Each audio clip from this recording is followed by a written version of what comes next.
तेजस्विनावधीतमस्तु मा विद्विषावहि। सभी को नमस्ते। प्यारे बच्चों, आज हम क्लास 10th यूनिट 2 पॉलिनोमियल्स की थोड़ी इंट्रोडक्शन और उसके बाद एक्सरसाइज 2.1 करेंगे। प्यारे बच्चों, 9th क्लास में आपने कुछ ऐसी पॉलिनोमियल्स के बारे में सीख लिया था जैसे ax प्लस बी। इसमें जो ये x है ये वेरिएबल है, जो a है वो कोएफिशिएंट है। जैसे 2x है तो इसमें x वेरिएबल है और 2 कोएफिशिएंट है। x को हिंदी में चर बोलते हैं और ये जो नंबर है इसको गुणांक बोलते हैं। और इस पॉलिनोमियल की जो हाईएस्ट पावर होती है उसको डिग्री बोलते हैं। अब इस पॉलिनोमियल में हाईएस्ट पावर हमने किसकी देखनी है? वेरिएबल की, चर की। इसकी हाईएस्ट पावर है 1, इसलिए इसको हम बोलते हैं 1 डिग्री का बहुपद या polynomial of A 1 degree. 9th class में इसका ग्राफ भी बना के देखा था हमने। अब थोड़ा सा इससे आगे बढ़ते हैं। मान लेते हैं एक है ax² plus bx plus c। इसमें हाईएस्ट डिग्री कितनी है? हाईएस्ट पावर कितनी है? अधिकतम घात कितनी है? तो देखते हैं। इसमें x यहां पर है और यहां पर है। इसमें x की पावर 1 है, इसमें x की पावर 2 है। तो इसमें हाईएस्ट पावर 2 है, तो इसको हम बोलेंगे पॉलिनोमियल ऑफ 2 डिग्री, यानी 2 चर वाला बहुपद। ठीक है। ऐसे ही मान लेते हैं ये है ax³ plus bx² plus cx plus d। इसमें देखते हैं ये कितनी डिग्री का पॉलिनोमियल है। तो देखते हैं इसमें वेरिएबल कहाँ कहाँ है। ये x है, ये x² है, ये x³ है। तो इसमें हाईएस्ट पावर देखते हैं पहले। इसमें हाईएस्ट पावर है 3, तो इसको हम बोलेंगे पॉलिनोमियल ऑफ 3 डिग्री, यानी घात 3 का बहुपद। ठीक है। ऐसे ही मान लेते हैं हमारे पास हो ay की पावर 4 प्लस by की पावर 3 प्लस cy की power 2 plus dy plus f। तो इसमें देखते हैं, इसमें वेरिएबल है y, इसमें चर है y की पावर 4 है, y की पावर 3 है, y की पावर 2 है, y है। तो इसमें हाईएस्ट पावर कितनी है? 4 है। तो इसको हम बोलेंगे पॉलिनोमियल ऑफ डिग्री 4, यानी घात 4 का बहुपद। तो ये बात तो समझ में आ गई होगी। दूसरी बात,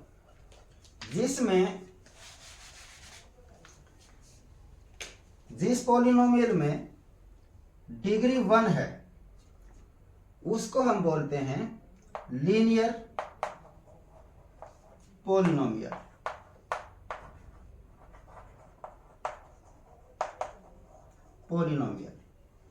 यानी रैखिक बहुपद। ठीक है। जिसकी हाईएस्ट डिग्री 2 है, जिसकी सबसे ज्यादा पावर 2 है, उसको हम बोलते हैं क्वाड्रेटिक पॉलिनोमियल।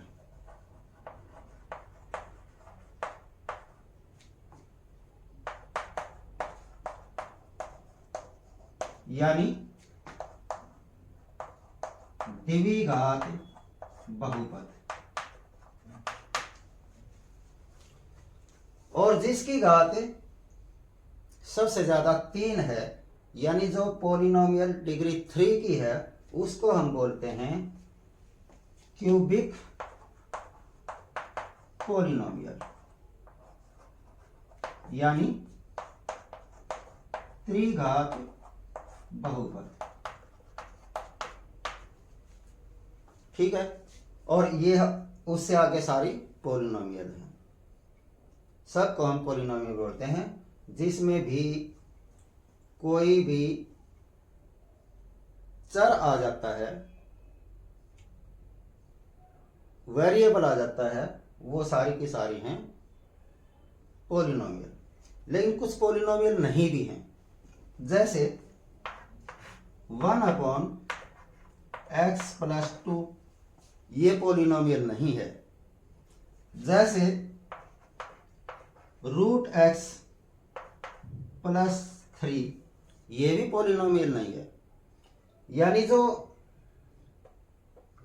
चर हैं, जो वेरिएबल्स हैं, उनकी जो पावर है वो रियल नंबर होनी चाहिए, रेशनल होनी चाहिए, रेशनल। ठीक है,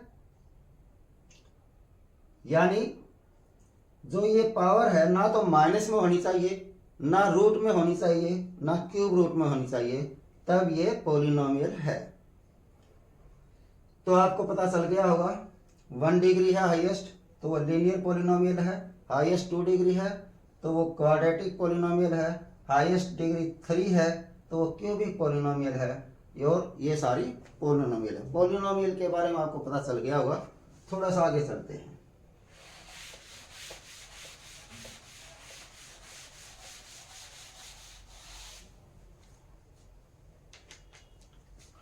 मान लेते हैं एक पॉलिनोमियल है हमारे पास px = x+1।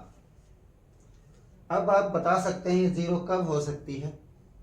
जब यहाँ पर ये जो x+1 है इसको हम जीरो बना दें तो हम बोलेंगे उसको जीरो और पॉलिनोमियल, यानी बहुपद का शून्यक। ठीक है, वो कब आ सकता है? मान लेते हैं ये k कोई इंटीजर ले लेते हैं और x की जगह उसको पुट कर देते हैं, तो ये बन गया k+1 और ये हो गया =0। इसको मान लिया =0। अब इसको सॉल्व करते हैं, k की वैल्यू फाइंड करते हैं। k ये 0 तो उधर है ही, +1 को उधर लेना -1 आ जाएगा, k आ गया -1। यानी यदि ये हो p-1 तब इसकी वैल्यू 0 आएगी। देखो x की जगह रखेंगे -1 और +1 है ही, तो हो गया ये 0। ठीक है, तो हम कहेंगे जो ये -1 है ये इस बहुपद का शून्यक है, यानी इस पॉलिनोमियल का जो 0 है वो यदि x की वैल्यू 0 हो तब वो उसकी 0 है। ऐसे ही हम एक क्वाड्रेटिक इक्वेशन लेते हैं, एक क्वाड्रेटिक पॉलिनोमियल लेते हैं। मान लेते हैं हमारे पास px = है x² - 3x +4, -4 लेंगे, -4। अब इसको देखते हैं इसको 0 कैसे आता है इसका। हम यहां पर कोई वैल्यू रखेंगे k, तब ये बन जाएगा k² - 3k - 4। और अब k की वैल्यू फाइंड कर लेते हैं, और हमने ये मान लिया है कि यदि हम इसमें k रखते हैं तो इसकी वैल्यू 0 आ जाती है। तो अब k की वैल्यू फाइंड करते हैं। जब क्वाड्रेटिक पॉलिनोमियल हो तो उसकी बीच वाली टर्म को हम स्प्लिट करते हैं 2 पार्ट में, और इस तरीके से स्प्लिट करते हैं कि जो लास्ट कांस्टेंट है और जो a है उनकी जो मल्टीप्लाई हो, इसके जो 2 भाग करेंगे उनकी मल्टीप्लाई भी उतनी ही हो, और जो बीच में है ये -b है ये उनका सम हो या सब्ट्रैक्शन हो। तो ऐसे 2 नंबर जिनकी गुणा तो 4 एकम 4 हो और उनको जोड़े या घटाएं तो आ जाए 3 -3। तो ऐसे 2 नंबर हमारे पास यही हैं, 4 × 1, 4 और 1 को गुणा करेंगे तो आएगा 4, 4 और 1 को घटाएंगे तो आ जाएगा 3, लेकिन हमें चाहिए -3, तो इसमें हम बड़े नंबर को कर देते हैं माइनस। ध्यान दें जब इसके हम ये 2 पार्ट करेंगे, इसके साथ k है तो उनके साथ भी k ही आएगा। तो ये के स्क्वायर ऐसे कैसे, इसके दो पार्ट कर दिए हमने, तो -4k और आगे +1 यानी k और -4 = 0। इन दोनों में से कॉमन निकालते हैं, k यहाँ से बच गया k, माइनस यहाँ से बच गया 4, यहाँ प्लस है, k और 4 में से केवल 1 कॉमन हो सकता है, तो यहाँ बच जाएगा k - 4 = 0। दोनों में से k - 4 कॉमन है, यहाँ से बच गया k प्लस यहाँ से बच गया 1, k + 1 = 0। अब ये दो फैक्टर आ गए, तो इसका मतलब यह है कि एक बार ये 0 है, एक बार ये 0 है, दोनों बारी बारी से 0 ले लेते हैं। k - 4 = 0, तो k = कितना आ गया, 4 आ गया। एक बार ये k + 1 = 0, तो k = आ गया -1। यानी यदि हम इस पॉलिनोमियल में k की वैल्यू 4 रखें और k की वैल्यू माइनस रखें, तो इसका जो आंसर आएगा, इसका जो सॉल्यूशन आएगा वो 0 आएगा। तो हम कहेंगे कि 4 and -1 are the zeros of the polynomial px। ये जो k है ये हमने x की जगह लिया था, तो समझो x की वैल्यू आ गई 4 और x की वैल्यू आ गई -1, तो इसके आ गए 2 zeros। 2 से ज्यादा जीरो इसके नहीं आएंगे, कम आ सकते हैं, 1 0 हो सकती है, 1 भी नहीं हो सकती है, ऐसा भी हो सकता है, लेकिन इसके अधिकतम जीरो जो आएंगे वो 2 आएंगे। ये कैसे पता लगेगा, अभी हम थोड़ा ग्राफ के उससे देखेंगे। उससे पहले यदि ये जो पॉलिनोमियल है क्यूबिक होती, यानी 3 डिग्री की पॉलिनोमियल होती, तो उसके अधिकतम जीरो आते 3, और 4 डिग्री की होती है तो अधिकतम जीरो आते 4। जितने डिग्री की पॉलिनोमियल है उतने उसके अधिकतम जीरो आ सकते हैं, उससे ज्यादा नहीं आएंगे, उससे कम आ सकते हैं। तो ये बात भी समझ आ गई होगी। अब हम देखते हैं इसका ज्योमेट्रिकल।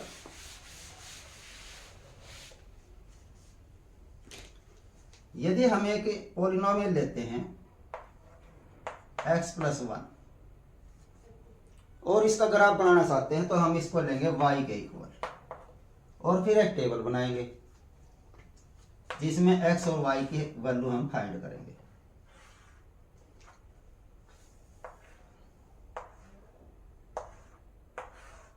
ये x है तो ये y आ जाएगा। हम x की वैल्यू यहाँ 1 रखते हैं, तो 1 + 1 y की वैल्यू आ गई 2। हम x की वैल्यू यहाँ पर -1 रखते हैं, तो -1 + 1 आ गया 0, y की वैल्यू आ गई 0। यदि हम x की वैल्यू 2 रखते हैं, तो 2 + 1 3, तो y की वैल्यू आ गई 3। ग्राफ आप लोगों ने 9th क्लास में बहुत सारे ग्राफ बना रखे हैं, एक बार थोड़ा सा याद दिलाता हूं बस। ये x एक्सिस होता है और ये y एक्सिस होता है, ये इनका ओरिजिन होता है जो हम 0 से डिनोट कर लेते हैं, और ये बराबर बराबर डिस्टेंस पर हम ये नंबर ले लेते हैं 1 2 3 4 5। इधर माइनस में -1 -2 -3, ऊपर वैसे ही प्लस के 1 2 3 और नीचे माइनस के 1 2 3। ठीक है। अब जब ग्राफ बनाते हैं तो x की वैल्यू 1 है, y की वैल्यू 2 है। x की वैल्यू 1 ये है और y की वैल्यू 2 ये है। ये दोनों जहां पर मिलते हैं आपस में, ये यहां पर मिल गए हैं, तो ये आ गया x की वैल्यू 1 और y की वैल्यू 2। फिर है x की वैल्यू -1 और y की वैल्यू 0। x की वैल्यू है -1, y की वैल्यू है 0, तो ये यहीं पर आकर मिलेंगे -1 और 0। फिर x की वैल्यू 2, y की वैल्यू 3। x की वैल्यू 2 ये है और y की वैल्यू 3 ये है। ये दोनों जहां पर मिलते हैं, ये आ गया x की वैल्यू 2, y की वैल्यू 3, और फिर हम इनको एक मिला देते हैं तो एक स्ट्रेट लाइन आ जाती है, एक सीधी रेखा आ जाती है। अब ये जो लाइन आई है इस ग्राफ में, ये एक्स एक्सिस को कितनी जगह काट रही है, एक जगह काट रही है। तो इसका मतलब है इस पॉलिनोमियल के नंबर ऑफ जीरोज हैं 1। ठीक है। यदि हम क्वाड्रेटिक इक्वेशन का ऐसे ही ग्राफ बनाएंगे, यदि हम क्वाड्रेटिक पॉलिनोमियल का ग्राफ बनाएं ऐसे ही,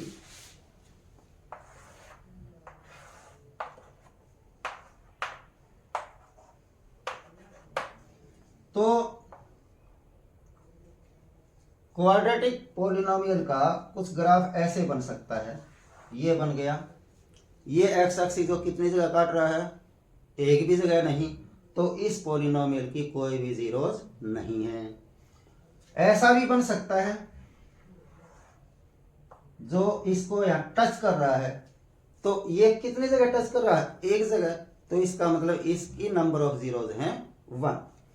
और ऐसा भी बन सकता है,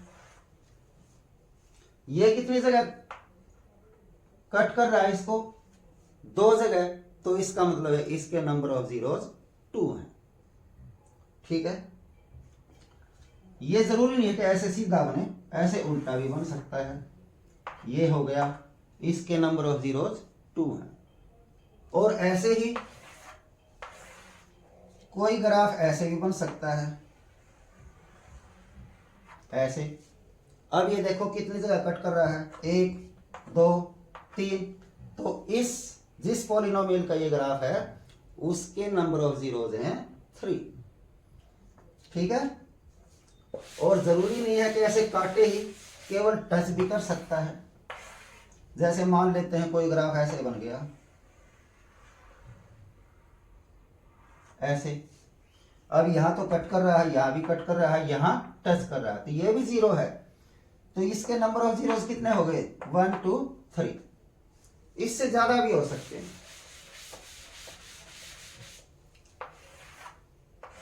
मान लेते हैं ये ग्राफ बन गया एक हमारा,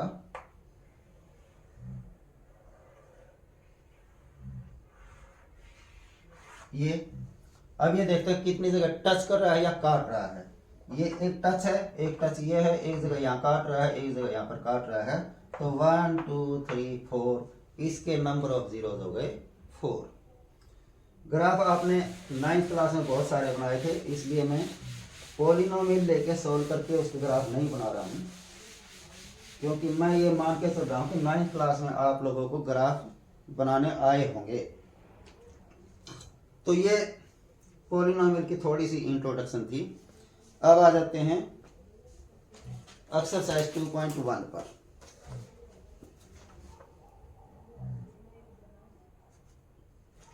बहुत ही छोटी सी एक्सरसाइज है।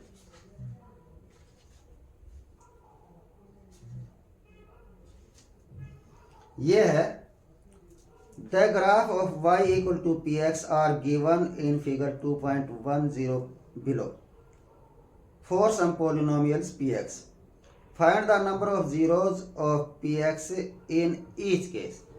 ये कुछ पॉलिनोमियल्स के ग्राफ बनाए गए हैं, उनमें हमने केवल नंबर ऑफ जीरोज फाइंड करने हैं। जैसे एक ग्राफ है ये, और इसमें यहां पर काट रहा है, यहां पर एक लाइन बनी है, ये लाइन बनी है, तो ये लाइन एक्स एक्सिस को कितनी जगह काट रही है, एक भी जगह नहीं, तो इसमें नंबर ऑफ जीरोज हैं 0। एक में ये बनाया है, ऐसे है, ऐसे। अब इस ग्राफ में एक्स एक्सिस को ये लाइन कितनी जगह काट रही है, एक्स एक्सिस को, हमने वाई से नहीं देखना, एक्स एक्सिस को देखना है। इस एक्स एक्सिस को कितनी जगह काट रही है, एक जगह पर, तो इस पॉलिनोमियल के भी नंबर ऑफ जीरोज हैं 1। और एक ग्राफ में ये ऐसे है, ऐसे। इसमें ये लाइन एक्स एक्सिस को कितनी जगह काट रही है, देखो, ये एक जगह, ये एक जगह, ये और एक जगह, ये 3 जगह काट रही है। तो हम कहेंगे इसमें नंबर ऑफ जीरोज 3 है।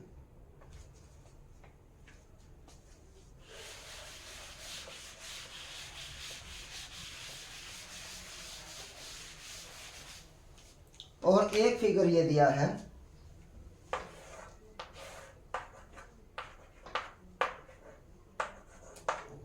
इसमें ग्राफ है ऐसे। अब इसमें देख लो, ये जो ग्राफ बना है ये एक्स एक्सिस को दो जगह काट रहा है, तो इसका मतलब इस पॉलिनोमियल के ग्राफ के नंबर ऑफ जीरोज हैं 2, यानी शून्यांक, इस बहुपद के शून्यांक हैं 2। एक इस ग्राफ में ऐसे है, ऐसे। अब देखते हैं इसमें ये लाइन एक्स एक्सिस को कितनी जगह काट रही है। एक यहां पर, एक यहां पर, एक यहां पर और एक यहां पर। 1 2 3 4, 4 जगह काट रही है। तो इस पॉलिनोमियल के नंबर ऑफ जीरोज हैं 4। और एक लास्ट है ये,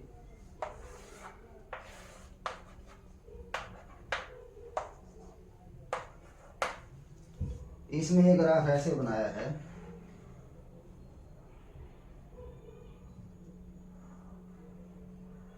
ऐसे। अब इसमें देखो नंबर ऑफ जीरोज कितने हैं, देखते हैं कितनी जगह काट रहा है, टच कर रहा है, यहाँ काट रहा है, यहाँ टच हो रहा है और यहाँ टच हो रहा है। तो एक्स एक्सिस को ये 3 जगह पर काट रहा है या टच कर रहा है, तो इसके नंबर ऑफ जीरोज हैं 3। आशा है पॉलिनोमियल की इंट्रोडक्शन समझ आ गई होगी, और यदि इंट्रोडक्शन समझ आ गई होगी तो एक्सरसाइज 2.1 तो बिल्कुल इजी है। केवल हमने कुछ दिए हुए ग्राफ में नंबर ऑफ जीरोज बताने हैं, बहुपद के कितने शून्यांक है ये बताना है। यदि इंट्रोडक्शन समझ आ गई होगी तो इसको तो बिना समझे भी बता सकते हैं। इसके साथ ही आज का लेक्चर यहीं तक, एक लंबा हम बोलेंगे और समाप्त करेंगे।